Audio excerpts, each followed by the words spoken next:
monster, creature, and animal design in RPGs. I needed to wait for a long time, for years, to make this episode of video because I didn't want to use some artists' work to criticize them.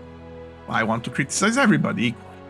So I finally have the opportunity by using AI art to do something I never wanted to do before, yet desire to be able to do, and that's to criticize horrible monster and animal design in RPGs because almost everybody gets it wrong all of the time. And yet, it's easy to get it right. To put it somewhat simply, nature did it the best. It's not over-designed, but it's really good design. There's so many animals that everybody loves to envision and talk about, like lions, birds, horses, etc., because they have such iconic design, because they're so slick yet detailed, but not over-detailed. So lovely yet possible to be intimidating. Think a horse. Horse isn't even a predator, never has been. Yet, it is specifically treated as a nightmare in the right context in almost every civilization, in almost all of the history. Animals are great, and when designing monsters, you should just think of them as animals. That doesn't mean mundane, that doesn't mean less capable. It's quite fine, despite natural reasons, to put additional set of wings on a lion and a scorpion's tail on him to get a manticore. That's quite fine, even though scientists will tell us that such routing of limbs is quite near impossible to achieve, perhaps, on this earth. But that's all fine. We're talking more about vision of design that is functionally appealing and functionally intimidating. Because people, when they're designing monsters, they frequently want just to get them fancy and intimidating. And by fancy, they mean lots of detail. And by intimidating, they mean lots of edgy detail. Which is all together trash. And finally, now that I have AI pictures, I can show you some of that trash and more trash and more trash. Because everybody draws that sort of trash, and it's horrible, and it's disgusting. Make wonderful monsters. Make monsters that make you proud fighting with them, that make you, if you're imagining it or doing it in a video game, or especially in VR, if you're doing something with or against that monster, feels great, feels mighty, makes you feel powerful, because your presence and your limbs in comparison to the surroundings, comparing to the monster, you can feel the idea of motion and scale and ability. It's like what I said about weapons previous, and that is that their sense of purpose, of aerodynamics, of art, of design, of craftsmanship.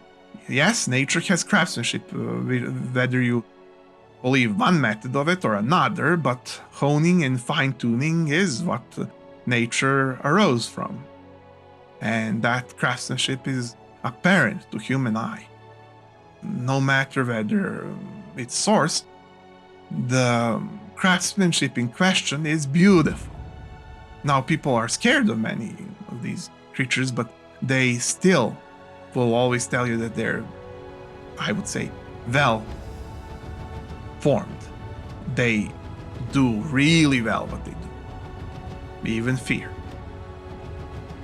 Now, therefore, do not make your monsters look like they are a bad tablecloth woven by some overly happy, to include too many colors, granny that wove it out of bits and pieces of remnant wool that she was about to throw away, and then that thing is even more jolly than the just grimly blarged out monsters that we see frequently dominate everywhere.